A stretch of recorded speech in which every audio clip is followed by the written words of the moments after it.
Ever notice someone dragging large black bags through the hospital lobby and wonder who they are? That, my friend, is a medical device rep. Welcome to Device Guys. Your hosts, Brent Lloyd and Jason Doliak, bring 50 years of combined medical sales experience to the table, sharing insights, stories, and a behind-the-scenes look at this fascinating world. Enjoy the conversations. Hey, everybody. I'm Brent. He's Jason. Welcome to the podcast. We're the Device Guys. Jason, how do you do? I do quite well, buddy. How do you do? Oh, no complaints today. I like that. No complaints today. I'm excited about today. This is a big one. Well, I think the people, if you have eyes, which I feel like most people do. Most people that are watching the podcast do.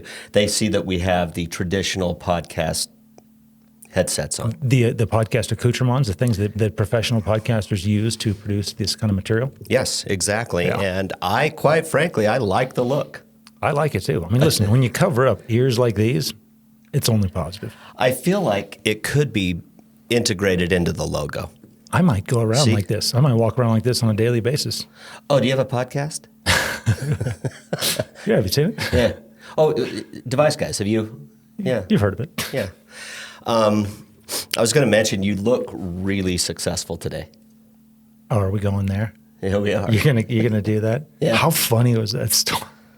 Oh my God, we got to tell. I want to tell the story about this jacket. This jacket. What would we call that? Is it like a shacket? I think it's a shacket. It is my favorite article. No, it smartens everything up. Oh, for me, it goes absolutely. with everything. Yeah.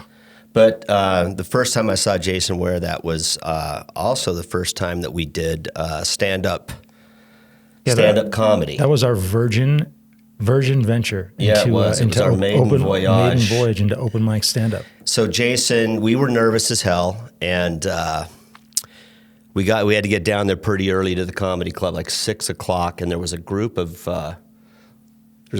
dudes sitting outside. It was a group of ruffians, street toughs. These are street toughs. They were seasoned open micers. They were seasoned open micers. I dare say some maybe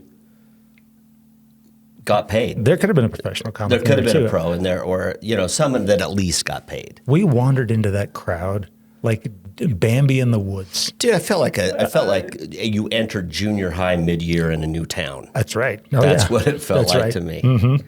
And then what did that kid say to you? I walked up there. I kind of found you and tapped you on the shoulder, and that ruffian looks at me. He's like, "Hey, you look successful. What are you doing here? What are you doing here? You look successful." I'm like, "I'm not this." Yeah, you were like, "I do." Do I? Yeah. I've never been more nervous in my life. That was a crazy experience too. That whole open mic deal. Because I mean, we've been doing this job for a million years, and I don't feel like I get real nervous. No. But man, oh man, that 3 minutes that we had, as the other guys doing up there on stage, and like they announce who's next. You're sitting there for that 3 minutes, standing in the back of that room. I never felt my heart. You're watching the countdown clock. You got a 3-minute countdown clock. Mm-hmm. And I remember looking at it going, oh man, I'm going to be up there in 90 seconds. 90 seconds, I'm standing up there naked in front of a room. It was rough. But I would say we both killed. I mean, it kills a stretch, but I think we both did very well for our first time with a microphone in our hands. I think we killed. I mean, I think your Ozempic joke, it would have killed more if you had the microphone next to your mouth. Yeah, that was your problem. If I didn't shove it in my pocket. That's a good joke. Maybe we'll put those up on the gram, on the Device Guys gram. That'd be kind of fun. Yeah, it'd be kind of fun. Get it out there. Mm-hmm. Our maiden voyage at stand-up. Yeah, and you look successful in that thing. I'll tell you that. There was something else I wanted to talk about on the Open today because we were watching some football this weekend, and you get a lot of insurance ads. You get a lot of pharmaceutical ads. Oh, the pharmaceutical ads are strong. And I don't want to call out the drug. In fact, I don't even know if I can remember the drug. But they had the guy that the drug allowed him to get back onto the 3-on-3 pickup game court. Would it have been the rheumatoid arthritis drug? Would it have been Humira? I don't know. I'm not sure what drug. Okay. I'm not sure. But this guy his thing is he likes to play pickup basketball with his friends, But the problem is The guy showed up to the set, and they gave him the basketball, and they said, This is a basketball. "This is a basketball." And so here you got this guy. Like, I don't know if you ever saw Michael J. Fox in Teen Wolf. Yeah, I've seen the film. Oh, quite possibly the worst athlete ever to shoot a free throw. Yeah, he on the big screen. shoved it toward the rim. Oh, thank God he turned into the Wolf, and then they got a stand-in that could dribble and shoot. But then when he went back to himself, all he could do well was sweat. That's all he could do. And this guy in this ad was a lot like that. I think it was probably take 500 before he got that ball to go in the basket. Easily. Well, here's the thing I was thinking about too, because I've had that thought. Are we coming at this from a perspective of really athletic people? Are they going at, because I mean, we've been around athletics. You were a college athlete.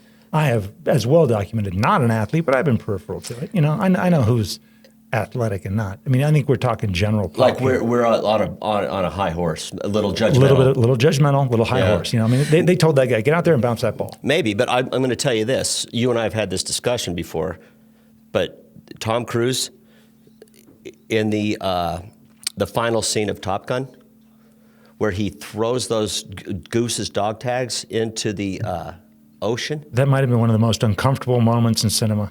He just... The flourish. He finished with a flourish. Yeah. It ruined the movie for me. I called my little brother after. I'm like, I just saw Top Gun, and if they could cut out the final scene, I would give it 5 stars. I mean, he could have done anything with those dog tags. Anything. He could have dropped it off that boat like Rose off the back of that ship at the end of Titanic. I would have gone for the drop. Or and then watch it sink into the depths. Kiss it and throw it. There's the second baseman's push. Dish it. That. Something. Anything but that. I don't know what he, I don't know. It was like Baryshnikov. I got to be honest. I'm not familiar with Baryshnikov. Oh, he's only the best ballet dancer in the history of the That's planet. fine. That's why. Okay. Anyway, let's move on. Let's have a little time out here. All right, let's do it. Because this is a special day. It's a very special device, guys. I think so too. I feel good. We've had a few structural heart celebrities. We have on the pod. Interventional cardiology. We've had some surgeons that are well known. Anesthesiologists, as we got to expose to Barry. Barry was wow, money. What a talker! What a talker! His Instas are getting some serious views. Yeah, it's because he's an engaging fellow. He's an engaging fellow. It reminds me a little bit how engaging this fellow is that we're going to bring on to the pod. This is a new level for us, I think. It's a new level. I feel like we have structural heart celebrity. This guy is kind of a real celebrity.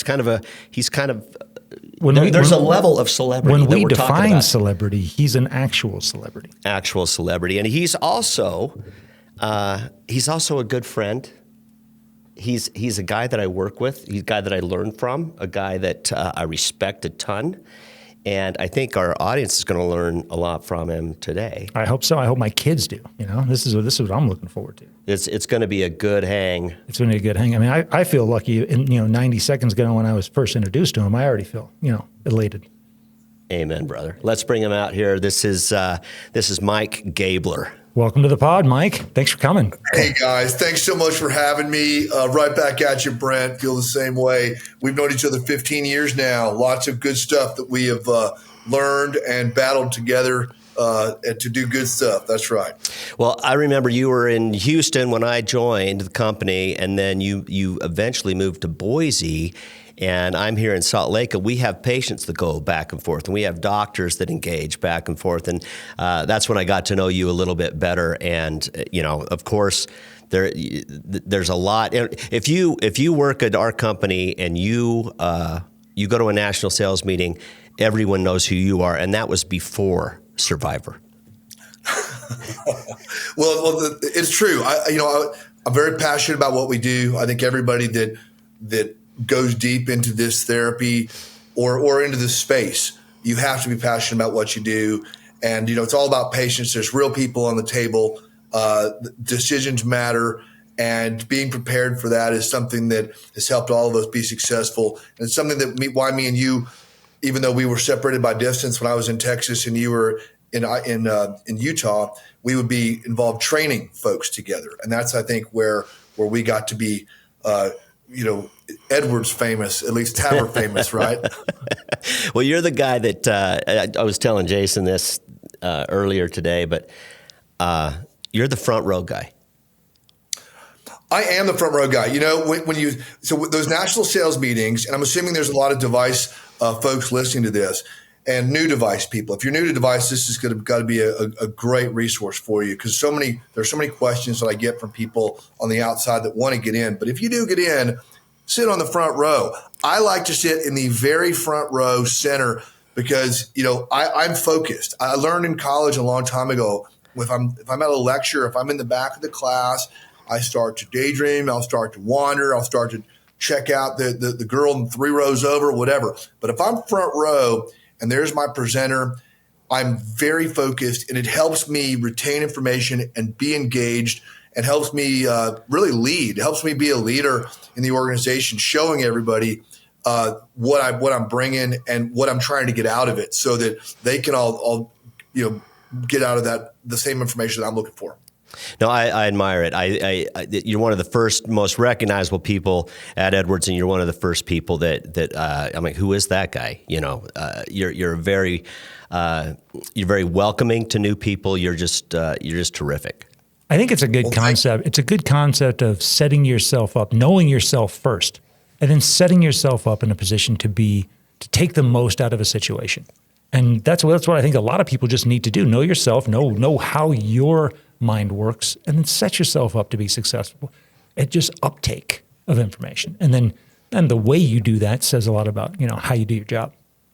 It sure does. And when you're doing something as important as that we do in the device space, which is being the master of our technology, being the master of our IFU, instructions for use from the FDA, knowing how many millimeters long a system is, knowing how many millimeters wide it is, what pressures it can take, all those pieces of information.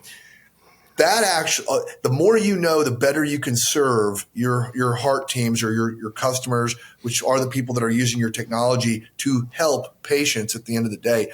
So it's a sacred duty that I think all of us have in device to be expert at what we do. And if you do it well, and if you learn hard and you really pay attention, there's nothing more satisfying in my device career. And I've been doing this for almost 25 years now in total.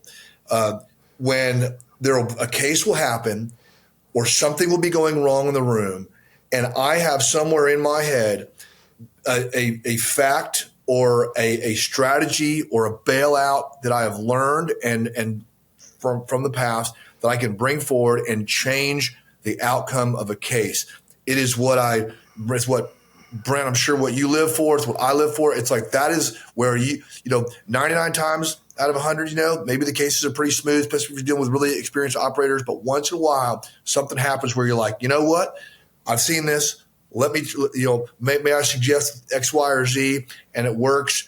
And it's just the coolest feeling to be a non-medical person playing a instrumental role in the sacred space that we work in.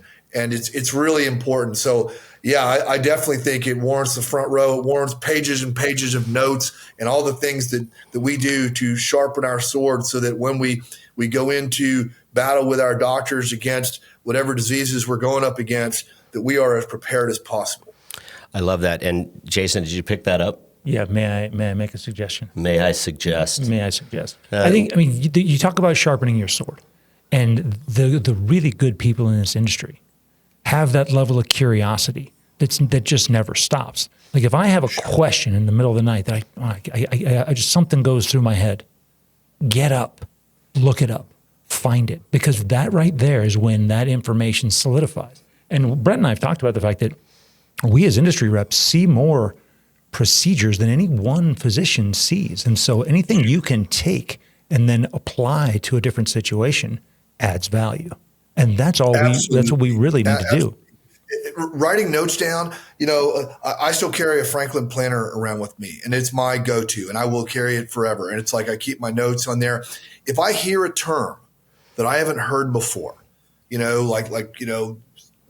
whatever that is, I write it down. Sometimes phonetically, I'll write it down, And then I will Google it because we have this great resource that's the internet now.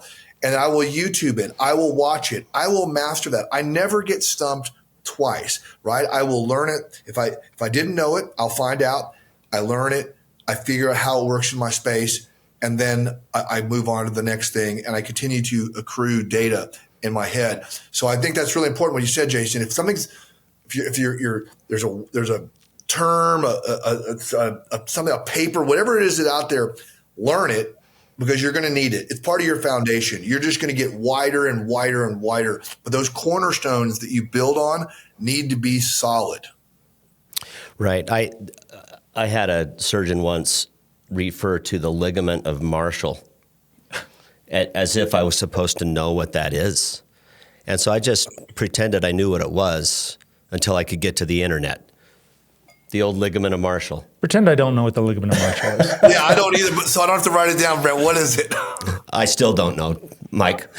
Are you serious? You got to be kidding me. I'm writing down the ligament of Marshall. I'm going to know this. Look it up. It was the guy in Ogden, the new surgeon in Ogden, and I'm like, hey, I'm a bartender. Yeah, I mean, okay, give me some slack. Give me some slack. Oh, he's looking it up right now. Of course he is. While you're looking it up, Mike. There you go. I just wrote it down here on my planner, so I'm going to look it up later. But I love this. I love it. This is how it happens, because at the end of the day, I will go through my checklist of what I did and did not do, and I will make sure it gets done.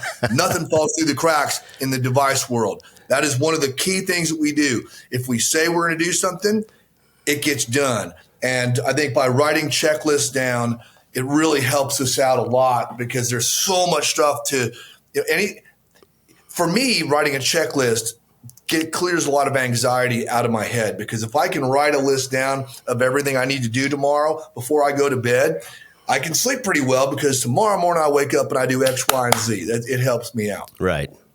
Totally get that. One of the things when I was looking into you today, I wanted to go, speaking of terms, hegemony. I saw that you wrote a micro thesis back in, I don't know if it was undergraduate or grad school, but that whole concept is interesting to me. Talk about that a little bit. So hegemony is it's one of those cool words, but it's like, what does it really mean? So it's when one group can cajole another group to do something. It's a type of persuasion, but it can have a negative connotation to it, and it is a manipulation of the persuasion, sometimes to the detriment of the people that are being cajoled. So that's a long way of dancing around this, but whenever it comes to the power of persuasion, and being in the device world, it's a little different, because it's not my call at the end of the day; it's the doctor's call, and my job is to be the most experienced person I can be. But that doesn't matter. If you're the most experienced person there is, and you have all the answers, but they don't trust you, well, it doesn't matter, because they're not going to listen to you. So trust is the currency of every relationship in the world, whether you're at home, you're at work, whether it's your friends, your family, your coworkers, you're on the island of Survivor. Trust is the currency of every relationship, and relationships grow at the speed of trust. So if you come into a heart team like what we do, and for example, Brent, when I moved from Houston, Texas, the biggest medical center in the world, to Boise, Idaho, I had many years, over almost 2 decades of training of different devices, large bore access. I pioneered EVAR, pioneered TVAR, and then TAVR. So I had a lot of experience. But when I got to Boise, it was a rude awakening, because I did not have relationships. I did not have people that trusted me. I came from Houston. I was good, but it took them a little while to believe that. So I had to work hard to win their trust. And how do you win trust? You show you care. And the magic happens when how do you show you care? You come in prepared. I've already looked at the patient's chart backwards, forwards. I've looked at the sizing. I'm ready to discuss patient A, B, C, and D. So when we walk into that room, I've got the watch-outs ready. But hey, they've got a right bundle branch block. Are you concerned about a pacemaker, sir? Ma'am, would you like to land that a little bit higher? I have my suggestions already read. So then they look at me and they're like, okay, well, this guy might, he's coming prepared. He cares a lot about me and my patient's practice and my program. eventually, if Gabler shows up enough, prepared and caring, preparation is showing you care. You can say you care, that's great. But talk is cheap, takes money to buy whiskey. You got to show you care. But when you show you care, it is a law of physics out there that eventually you will get reciprocity. And that's really when the magic happens, right? Because I start caring about Dr. X. They don't care about me in the beginning. They care about their patients. They care about their practice program. I care about their patient's practice program too. And when I prove myself an ally to them by repeatedly showing up prepared, AKA showing I care, they will eventually reciprocate. And that's when the magic happens. And they will start to care about me in the same way I care about them. And that is where not only the fun happens, but that's when the best outcomes happen, which at the end of the day, as device reps and people that support clinical folks, we want good outcomes. It's our mission. So I think that is an interesting discussion about how to create, relationships, because we are all about relationships, but it's not just because we're cool guys or whatever. It's because we care and we show we care. Right. I think one of the purest forms of it, can somebody do their job, is if they can do it with brand new customers. And you were successful in Houston, and you turned around, and I had no doubt you were going to be successful in Boise. But that I think that anecdote you just relayed was perfect, because it doesn't happen overnight. You can't microwave it. We had a guest, Jed DeVries, talk about you can't microwave this stuff. You recently took on a bunch of new customers a couple of years ago that they don't know you're Jason Doliak. You had to go and earn it every day. Show you care. True. Show you're smart. And truthfully, what did you do, Jason? So you walk into a new market, you got new people there. You are an expert. You are a cool guy. They don't know either of those things. Right. And they don't even care that much because they're not invested yet. Yep. So how did you win them over on your cold, you bring an experience, you got some cards up your sleeve, but what was the magic sauce for you? For me, especially in this market, it was showing up. It was showing up over and over and over again. And then for every single thing I was asked to do, show up above and beyond, go further than I needed to go. And then also, one of the other big things about trust is knowing when to say I don't know. Because if you get asked something, I don't know, is one of the most valuable things that you can say. It gives you an opportunity to follow up. It is. It's absolutely right. There's not one person that's been in device more than 5 years that doesn't know that fact right there. That's really important, right? Because if you don't know it, you better know it. But you better know it once. If you don't know it once, that's okay. You go see the same doc again in 6 months and he asks you the same question and you don't know it, that shows you don't care, right? It shows that you don't care. You're not as committed as to his patients or her patients as you are proclaiming to be, and you're outed. And that is where it falls apart. You don't know it, but it's okay to say, ma'am, I don't know, but I will find out and I will follow up with you. And then of course you follow up.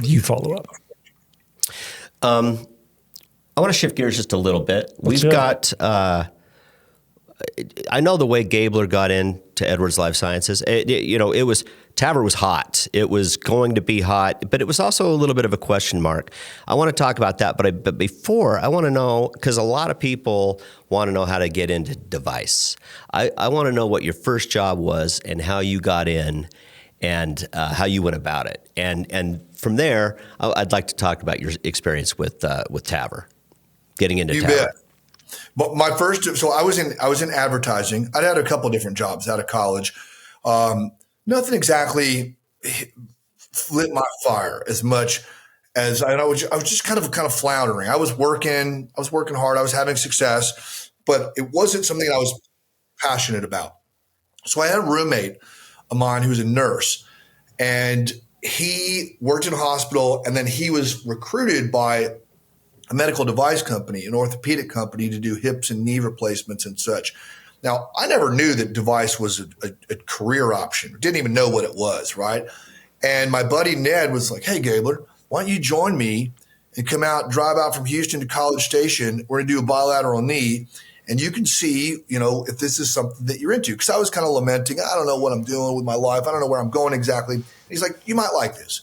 So I drive all the way out there, 3:30 in the morning, his old pickup truck. He's got all these knees in his back area, camper top thing, prosthetics, which is so wild because my buddy Ned, I'm used to seeing Ned doing keg stands in college. So the fact that we go into a hospital room and, Ned's walking around and they're doctors are asking Ned his opinion on these implants.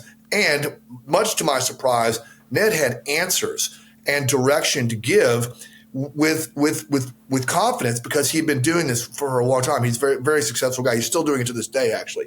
He actually owns his own company. He's a very successful guy. But this is one where I'm watching him and he's like, I think on that the femoral head there, when you make your saw mark, make sure it's at 88 degrees because it'll fit best with the bioprosthesis. And I'm like, who is this guy that I've been knowing all these years? And I was fascinated. It was an incredible. I knew right then and there, I'm getting into medical device. I'm going to do this, and then the work really starts because people that ask me about breaking into medical device, I think it's very interesting because I used to try to give people more of a blueprint of how I did it. And I'm going to tell you now what I did, but most of it is if you can't figure out how to get in here, you probably shouldn't be in here. Because it's that hard of a business. It's that hard of a business on so many levels. So if you can't figure out how to break in, it's probably a barrier for you there. That's awesome. I have never considered saying that to the dozens of people that ask how you get in. You want to help people. You always want to help people, but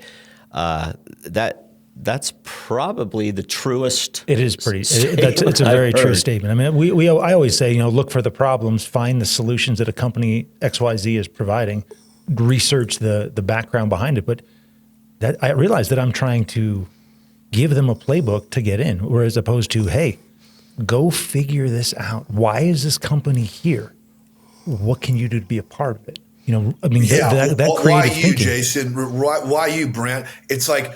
If you can't, so my first company was a company called Boston Scientific, and they're one of the bigs, and they had a division at the time that was doing peripheral oncology and some neuro. It was kind of all one division. I believe those were performed in the special procedures lab. Yes, so it was in special procedures. We had when you're newer to a device, you probably will sell a lot of different devices. And that was the case with me at Boston. And it turned out to be an amazing opportunity because not only did Boston Scientific give me phenomenal training, sales training and, device training up in Natick, New Hampshire, I believe.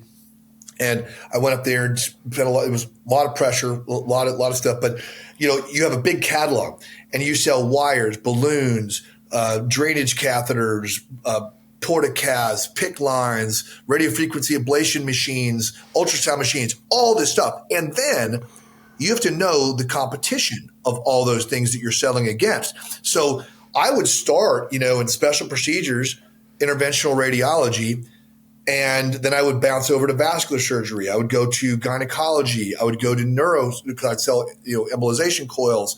I had all different kinds of things that I would sell. And I would spend the day just cycling through the hospital, hitting a bunch of different departments, nursing stations. I'd go, doing PICC lines bedside, the vascular guys doing dialysis catheters, a lot of different things. And I learned a ton about all of my devices, all of the competitive devices and the other companies. And that's kind of how after doing that for a few years and getting cutting my teeth and having some success and building some relationships, this new thing was coming out at the time, about 2003, called EVAR, endovascular aneurysm repair. It was competing directly against surgery. It's large bore access. And they were picking really, really hardcore device guys to do this. And I was able to find that manager and bird dog them. And by doing just what Jason said, I learned about the company. I learned about the market. I learned about the patients. I learned about the customers taking care of those patients. I mapped it all out. How does Gabler fit into this? Is there a need that I can fulfill? And by figuring out that they need somebody like me who has catheter wire skills, that has a broad range of relationships from vascular to cardiothoracic and all this other stuff. It really, in general surgery, I was able to persuade them that I was their guy to take a chance on, because when a device company hires you, they're going to spend hundreds of thousands of dollars, if not more, to get you trained. And that is a big commitment. So they want to make sure that you're in this to win this. And they don't want to invest, a year in you and you not fly out of the nest. They need you to fly and fly high. So for me, and I'll interrupt you, because that was a sexy job, and they could have had their pick. There were probably 100 guys and gals lined up to interview for that job, and so that was a hot thing at the time. Still is a great job. Still is a great job. Yeah, technology's changed a lot, but it's a great job still. And then, when this new thing called TAVR was coming out, it was the same thing. I had a handful of doctors that were mentors to me, a little bit like with you, with Dr. Wiesenhunt. And, I never made a move without a couple of these guys. One guy was Dr. Alan Lumsden. Another guy's Zonimir Krazier down in Houston, Joseph Caselli. I had a lot of great mentors, and they would – I'm like, what do you think of this thing, TAVR? Do you think heart valves, transcatheter valves are going to be a thing? They're like, we think it's going to be a big thing. So then I started doing the research. I was working at Medtronic at the time, doing EVAR TAVR, and they had a transcatheter valve in the pipeline. But I looked at all the data overseas, and all the data was saying that balloon expandable was going to be superior, and it was going to be first to market. I'm like, well, superior and first to market, that's – if I've learned anything in my device career, is I only sell the best. And I think that is something that if things are if they're interchangeable, that's one thing. But if one is significantly better, I can't sell the one that's not better. I got to sell the one that's better, because it's my name is my brand in medical device, and relationships, like we talked about, are everything. So if I trust Dr. Jason, if I trust Dr. Brent, and they trust me, and I'm advising you on a patient that I think you should use my gizmo on. Well, if I have to know in my heart, at least I do, I have to know in my heart it's the best device, because I can't offer you the second best, because if there's a complication, that is on me. Okay, if it is from the technology, if there's a problem, it's something that we take personally. So I think selling the best, breaking in is one thing, but typically you don't break in at the top. You usually break in towards the bottom, and you claw your way up to the top. So if you can break in, be successful, understand where you are, make strategic moves towards the technology that lights your fire. Make sure it's also the best technology, because you're going to be putting your name with it. And our world is a small world, and people know. They hear about bad outcomes. They hear about shady deals. They hear about bad advice being given, versus somebody that, if Gabler said that, Gabler said this is we could get through this kind of access. All right, let's give it a try, because I believe, I trust him. There are people that are out there selling a valve. And there are people that have left our company to go sell a valve, and then guess what? They come back. They come right back, and we've seen it time and time again. And you're right. I tell my clinicals the best thing you can do is just don't F this up, right? Yeah. Just stick the landing, man. Just be consistent, be prepared, and because you go in with confidence, because what you're selling is better than the competition. It's better for the patient.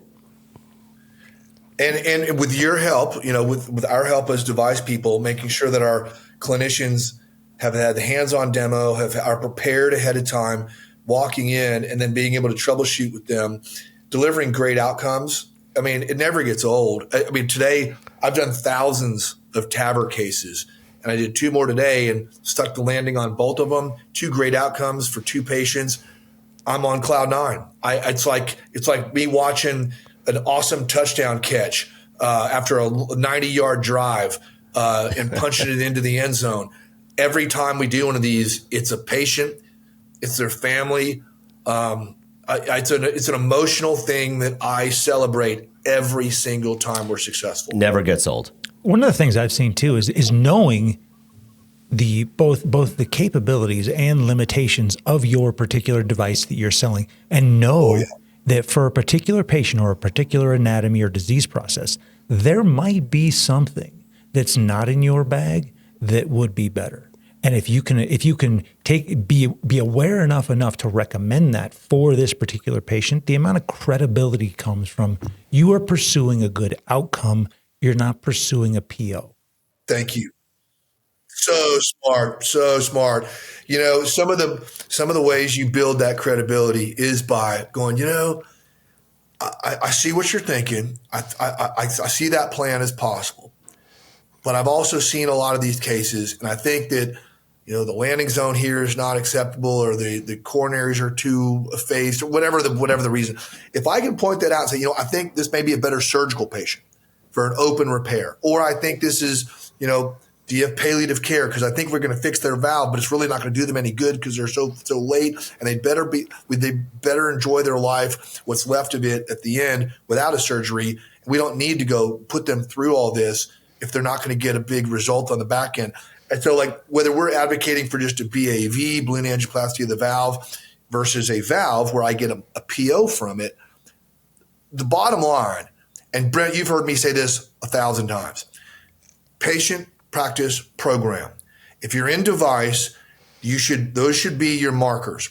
If it works for the patient, it works for the practice, it works for the program. If that works for those three, then it'll work for the company, and that will work for me. I've won a dozen President's Clubs over my career. I'm actually in a P Club race right now for my fourth one at Edwards, if I get it. And, 2.5 months away, hopefully we'll see. But what do? I don't go and try to do some radical strategy to sell more valves. I look to figure out what patients need this life-saving, amazing technology, and I help the docs screen. We help to deliver great outcomes, and the better we can do for patients, the better we do for the practice, the better we do for the program. That works for Edwards, and that works for Gabler at the end. It has to be in that order. Any other order doesn't work. That's my best advice for anybody new or not new. Patient practice program is that should be your North Star. Let's add a P to it, the product. If you do patient practice program, the product takes care of itself. Correct. Amen. Right? Yeah, it does. It does. Do you want to shift gears and talk about Survivor? Can we do it? Let's do it. Or do you ever get sick of play out last? We can talk about that and relate it back to our device world, because they're not that dissimilar. Well, Jason was going to ask about that. Yeah, I'm very interested to. Well, one, what led you to this? How did you even get? How did you think about joining? How did you think about applying for this? So Survivor is my favorite show. It's like, when we do what we do all day, I don't go home and watch doctor shows. Okay, I just don't. So I want something different. And Survivor came out about 2000. It's been out about 25 years now, believe it or not. It's one of the longest running. It's the granddaddy of all reality TV shows. And it's a global phenomenon. They're on season 49 right now. I was on season 43. And so I always told my kids, though, because we used to watch Survivor with my family, and we would, make dinner. We'd watch it. We kind of watch it with the pause button. But I think what's most interesting about Survivor is it's a human story. It's a story of struggle, of personal failure and triumph. And the host, Jeff Probst, talks about you got to dig deep. And what I think is amazing is when you're under extreme hardship, you will bend, you may even break. But, somebody that's been knocked down, that's gotten back up, is different than somebody who's never been knocked down before. And what I love about Survivor is even the producers don't know what's going to happen when the show starts. You got 18 to 20 individuals out there, and then the show starts and they start filming you. Now, for those of you that don't know much about the show, it's a game of attrition. So you are in tribes competing for resources like a cast iron pot or a flint to make a fire, or maybe some fishing gear to go out and spearfish a fish. But they don't give you any food, and it's really hungry out there, and you're thirsty, covered with bug bites, all that stuff. But you must work together during these competitions to win these resources. And then when your team loses, you've got to then go vote out one of your own members that night, which is very painful because, you might be covered in mud, blood, sweat, and tears working through this challenge, and you lose. You come up short. Well, the penalty is you got to go vote out one of your own members. And at the end of the game, when the game is down to 2 or 3 people, all the people that got voted out are the people that vote for the winner. So if you do somebody dirty, they will remember that. And you must go through it, so you got to kind of balance your aggression with your threat level. There's a lot to do, a lot like what we do in the device world. So let me just back up a second. You asked me how I got onto Survivor. I love the show, favorite show, watch with my family. I always told my daughters before I turned 50, I was going to apply for Survivor. So I was 49 in 10 months, and my girls were like, Papa, you gonna, it's about there. And I'm like, okay, I'll put together a 3-minute video and send it in. It's not like they're going to call me. Well, you know what? Everything in life is possible, but nothing will happen unless you anchor infinite possibility with necessity. And for me, by sending in that audition tape, if you Google Gabler Survivor auditions, 3 minutes of power, it'll pop up. No, dude, you sent it to a group of us, and before you even sent it in, and I was like, if you don't get on that show, they're crazy, because it was so good. Dude, I'm watching that with the kids tonight, for sure. Good stuff. It was both barrels. It was a lot of fun. And, so then they called me. And you know how you get all these, we get a lot of spam calls and stuff during the day. Well, this 310, I had a really busy week at the hospital, a lot of cases, a lot of traveling. So I get this 310 number that keeps calling me. And I didn't know at the time, but that was LA. And so Saturday rolls around. I've got like 3 or 4 voicemails. And I start listening to them. And I'm like, okay, well, if it's a customer, I'm calling them back immediately, right? But it's like, this is just like 310 number. I don't know who it is. I don't know anybody down there. So then I listen to it. It's like, Gabler, it's Survivor. Call us back. My first thought is, who is this? Like, because I did, Brent. I sent the video out to a bunch of friends and family just for fun. And then I'm like, okay, who is this? Brent's wife? Who's putting me up to this? And sure enough, I called him back. It was real. And then the whole thing started from there. But that's how I got onto it. Taking a chance, man. Taking action. How long were you on the show? How long does what's the spans of time from beginning to end? You're gone about 2 months. You're gone from your family about 2 months. The show itself is about 5 weeks long. So when Mike came back, they shot it in like March or something like that. And then, or maybe I can't quite remember the timeline, but he'd been gone for a while. Then he came back and he was working. And then we had a national sales meeting, and it was the first time we got together after COVID, I believe, in San Diego is where we were. And I run into Gabler, and he's super skinny.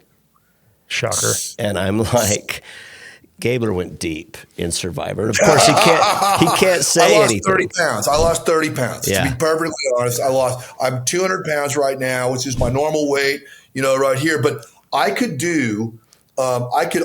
basically touch my finger around my wrist. I could do that on my biceps. Really? I lost 30 pounds. I mean, so when you first get to Survivor, the first week out there is the absolute worst. So you're sweating out your sugars, you're sweating out your fats, your salts, and your fluids, and the bugs love you. We had bug bites on our bug bites on our bug bites. We were sunburned, we were peeling, your skin's peeling, you got bug bites all over you, got sand everywhere, you're dehydrated, you're starving, and you're like, why am I doing this? And I'll tell you, let's talk about that for a second. Anytime you want to do anything big in your life, whether it's you want to get into device sales, you want to be a top device rep, you want to go on Survivor, you want to climb Mount Everest, whatever you want to do, you better have a really good answer to why in your head and in your heart before the hardship begins. Because when doubt comes a knocking, if you don't have an answer ready, why am I doing it? The first night we were out there, it rained cats and dogs. And I'm just like, I hadn't eaten in about 30 hours. I was super dehydrated because we just had this well with like bug scum on the top of it. And we hadn't won a flint yet. So you couldn't boil a fire. We're kind of drinking rainwater, shivering all night, burning calories like you can't imagine. And the next day we got this big competition to try to win a Flint, and we got to compete because if we lose, we got to vote out one of our members. I mean, this is like 2 days in, and I'm like, why am I doing this again? Because I'm 50 years old and I have a good job and I don't need to do this necessarily.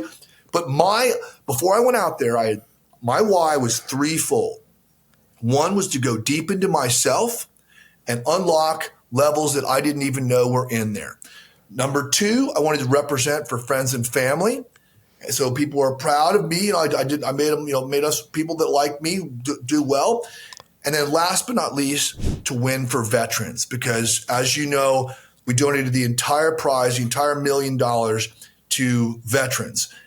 So when doubt would hit me in the cold of night or in the heat of the day or when I was suffering, why am I out here?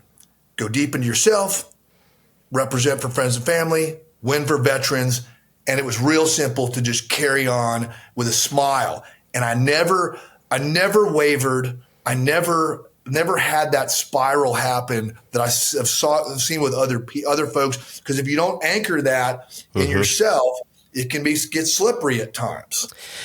There was a couple of things I'll mention about that season of Survivor is you knew you were going to give the money away, which was one of the coolest things I've ever seen on TV.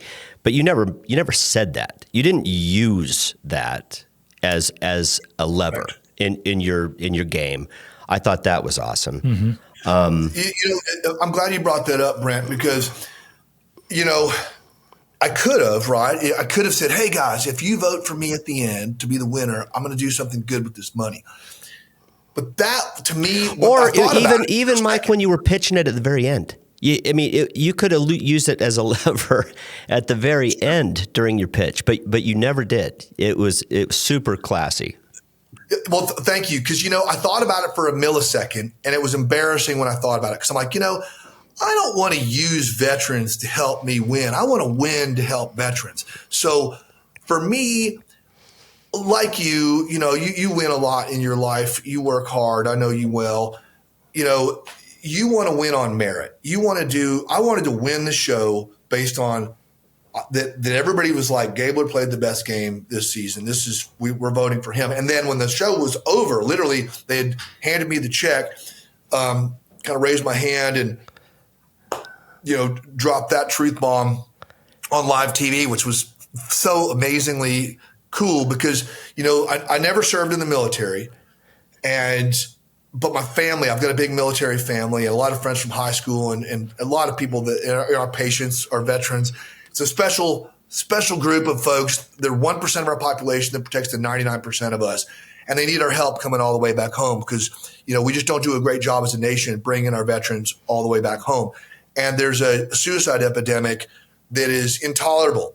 And it's, if God blesses you with an opportunity like he did with me, and I got to be on my favorite show, I got to meet a lot of cool people, to get to the end and win. I got to learn a lot about myself. That was a goal that was accomplished.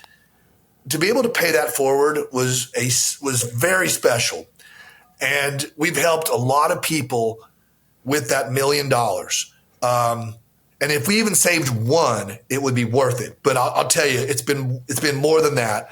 And I'll get emotional if we talk about it, but it's like we've not just the veterans, but their families. I've got some great letters that we've gotten back. I keep in touch with the 25 agencies that we've donated the money to. And that's been a special prize in itself because, being in Device, it's a life of service. We serve our communities. We serve our clinicians. At the end of the day, we serve our patients. And, a life of service is a life well lived. And that is something that is part of my Device mission. It's part of your guys' Device mission. What we do, those late hours reading these bits of information that just might be useful in 6 months from now, they do matter because that patient needs you. And if you prepare yourself, it's a very fulfilling career to be a part of. No, it was inspirational to watch that. The episode where you brought up where you were holding that bucket of, I don't know what was in it, but you brought up Lester Tenney, who was a patient that we treated. in the partner trial a long, long time ago. And every year at our national sales meeting, we have patient interaction. We bring patients, and there's never a dry eye in the house, yeah, I can because imagine. it's so inspirational, and you're an inspiration on that show. I found it just heartwarming and one of the coolest things I've ever seen on TV. Oh, well, thanks, Brent. It was, Lester Tenney was a very special patient to all of us, right? And our technology was able to. He was a World War II hero, survived the Bataan Death March. This family was told he was dead. He came home and his wife had remarried, and he had to rebuild his entire life.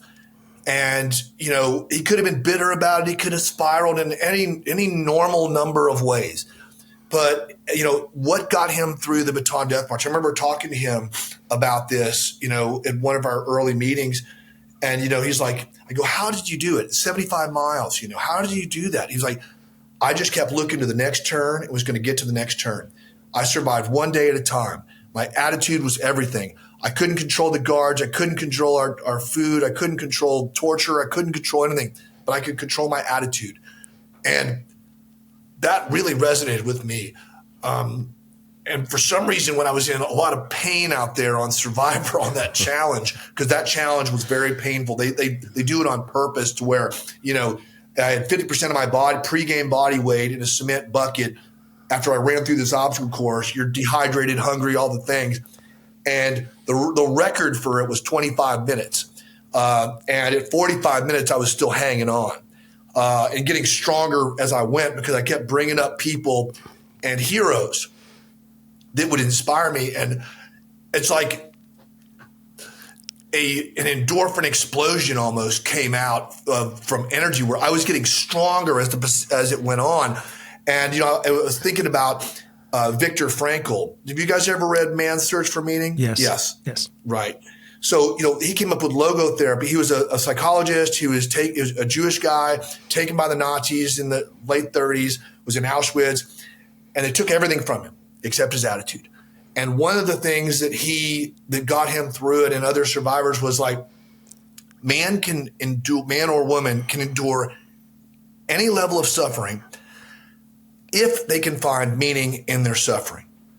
And that was kind of the key, where, like if you put a flame underneath my finger, I'm going to go, ouch, and move it in 1 second. But if that's to like cure cancer or something very profound, then I'm going to burn it off. I'll hold it in there because there's a meaning to the suffering. And so when I was out there, in the jungle and doing these competitions, they're designed to be painful, but I went to another level. And it's kind of like the hack of those competitions is, if you can unlock something in yourself, in your heart, that is bigger than you, you're going to win. And, when we're working in device, the amount of hours we put in there, like everybody, like so many people want to get into device. They're like, oh, you have a nice house, you have a nice car, you're able to pay for your kids' college. Yeah, well, that's true. We do have those things. It does. We have good health benefits. Those are things that come with device. But, 100 nights a year eating dinner by yourself in the airport is also part of that. Working 18, 20-hour days, standing on a cement floor in the operating room, that happens too. Driving on weekends, that happens too. There's a lot of sacrifice that goes with it to get the perks. And just like anything else, where if you're successful, don't just look at the boxer who won the trophy and say, oh, that guy sure is lucky. Well, for the last year, he's been getting up at 3. He or she's been getting up at 3 in the morning and doing road work and dieting and exercising, and all for those 3 minutes in the ring that they got lucky at. But I'll tell you, the harder you work, the luckier you get. Right. And right. That's it. It's exactly right. And where was your season shot? Fiji. We were in Fiji. So there's 3 types of ants. They all bite. There are these things called coconut wasps that were like as big as your thumb. They look like murder hornets. Nobody ever got hit by one of them, but they would all congregate as big as a basketball. And each one was as big as your thumb. And they were bright yellow. And, in nature, if something's stripy, weird, you stay away from it. We knew. You could hear them. It was almost like a Rottweiler. You know how they go when the Rottweiler goes, rrr, they're buzzed. You were like, oh, dude, they're trouble. But we had sea snakes, scorpions, spiders, centipedes. There were a lot of bitey creatures out there, lots of them, and so we just had to kind of deal with the nature as it went. Yeah, the risk level was not trivial. There was a 65-page, like whatever paper you write. A waiver. Thank you, Brent. A waiver. It's like everything from you being blown up to eaten by sharks to literally, it's like there's nothing in my favor on there, but of course you have to sign it. So I'm like, wow. They're like, because people have broken their backs out there. They've broken their knees. There have been people medevaced for a poisonous sea snake bite. There's been all kinds of stuff, heat stroke.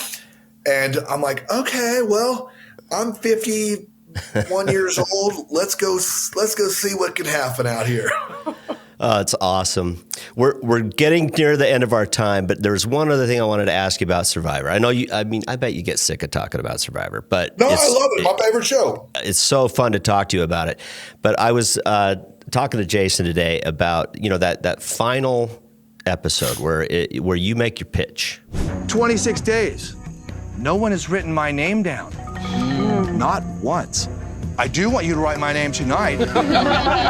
Right?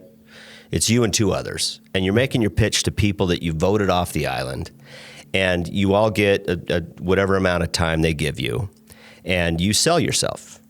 Yes, and sir. I watched that with my family, and I said, when it got down to that point, I'm like, there is no way Gabler is going to lose. Because you brought a polished level of skill and sales to it. Was like watching a PowerPoint without the PowerPoint. It was just so well articulated, so well crafted. The way that you did your pitch at the end, it was clearly done by a sales professional and somebody that understands people and the process. You want to talk about that a little bit? Thank you, Brent. I appreciate that. And you're exactly right. I think the other folks out there, I'm a pretty simple guy, and you know me. I'm a simple guy. I'm not the fanciest speaker, all those things there is, but I speak in earnest, and I am a experienced salesperson, and I know how to close a deal. And I know how to close a deal. I don't try to close a deal unless I know the problem. I know the people. My pitch has got to be across the plate. So with each person on that jury, it's a people thing at the end of the day. They have to vote for whoever they want. They could pick. They've got complete autonomy to vote as they'd like.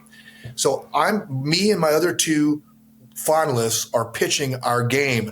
And these people had great games. I mean, they had their own stories. And quite frankly, it's like I think I could have won with any one of their stories because that's how good they were. They played really well. But at the end of the day, when you get down to the nitty gritty, and you got one of us that have been giving presentations to, doctors and high level administrators for decades, I'm a pretty good talker, and I got a beginning, middle, and end there. And I think connecting with people and knowing how, when I'm communicating, eye contact, are they looking at me? Are they nodding with me? Am I turning those caution flags that are yellow? Every one of those flags on that jury is yellow. I need to turn them all to green to get their votes. If one of them is red, I'm going to lose it. So I would mention people by name, and I'd say, Jason, do you remember back when we were the Baca Boys? We had an alliance, pre-merge, blah, blah, blah. And you're like, yes, I do. Do you remember when we did such and such? Yes. Well, that was one of the points that really got my game moving. And of course, you're like, yeah, that was true. I remember that. And then I call on, Carla. Hey, Carla, do you remember when we were doing this? We were the Cocoa Crew, and we did this. And I was also injecting a little self-deprecation and a little humor into my close, which if you've got people nodding, got people laughing, you've got people that like making eye contact with you, and now it's time to vote, I feel pretty good about that. So I was checking off every person in that jury in the room. I was reading them non-verbally and listening to them verbally to see if I was clearing each of those votes to my side. And as I went down the line, I felt pretty confident that my story was hitting each person the way it needed to hit them in order to get the result that I needed, which was, I got 7 out of 8 votes at the end. And I played the entire game, by the way, without a single vote cast against me. Right, you did. It was a masterclass, Jason. Yeah, seriously. It was a masterclass. It really is, to go back and look at Survivor 43, now that you know me a little bit, it's fun to watch because what do I do for a living? I'm in a different operating room or cath lab almost every day. Each team is made up of very, very diverse group of individuals. That every operating room or cath lab is different. You might have a female cardiac surgeon. You might have the interventionalist born in India, raised in California. You may have the nurse from Beaumont, Texas, the anesthesiologist from Chicago, et cetera, et cetera. There's a dozen people in each room. My job is to come in there and build trust with each and every one of them so that when the cases are smooth, we all function the way it should. And if something goes wrong, we are even better at our communication. And then if you take that and by each hospital is different in each state that I cover, what our job is a perfect training ground for Survivor because it forces me to be, sometimes I'm more talkative in certain shops with certain doctors and less talkative with others. Some want to be talking about, a Metallica concert while we're doing our case. But if something starts sliding or if the case of pressure starts dropping or something, I need to be focused on that. We can switch gears in 2 seconds and mirror whatever I need to do. So I think Device really helped me win Survivor, and Survivor helps me, there's things that are interchangeable to Device as well. Right. Well, it was fun to watch, and I'm going to go watch it tonight. You should watch it. Yeah, I got to go watch season. I got to go watch episode 40, season 43. That sounds great. Get my kids to watch it. Check it out, man. It's pretty fun. It is pretty fun. It's really impressive that you contributed all that to veterans. I'm not a military guy. My dad was. My dad was a West Pointer. My younger brother's a West Pointer. He served two tours in Iraq as a Black Hawk pilot. And it's really impressive what you did. I actually just found a way to kind of give back. I was introduced to a thing called Project 98. It's a thing up in Alaska where they're giving back to families who've lost people overseas. And that's something my kids and I are going to get involved with this year. So good for you. Good for you, Jason. It's one of those things. It's like, when you give a gift at Christmas, it's sometimes it's more fun to watch somebody open if you've got a really thoughtful gift for them. I mean, we donated $1 million to veterans, and we've gotten, $10 million of goodwill back. It's been incredible, and it continues. And in fact, it's one of those things where the USO just reached out to me about possibly doing something next year with those guys. And that's all because of, this. It's like, God gave me this opportunity, and, I just walk in gratitude because I feel very blessed to have had that opportunity and to be able to pay it forward to something that I'll always be very, very, very grateful to. I love that. Mike, you're a special guy. You're an inspiration. When I say, I'm not saying that lightly. I'm inspired talking to this guy. Oh, yeah. It makes you want to be better at your job. It makes you want to be better at life, having this conversation with Mike. So for sure, we're so happy you came on the pod. Thank you guys so much. The respect is mutual. I know, we've followed each other personally and professionally for well over a decade, and I love that you guys are doing a Device podcast. I think this is something that is really exciting, and keep up the great work. I look forward to hearing what you guys have next, and maybe we'll rendezvous in a few more months or something to do this again. You'll come back? I insist. Yeah, we'll have him back. We'll have him back.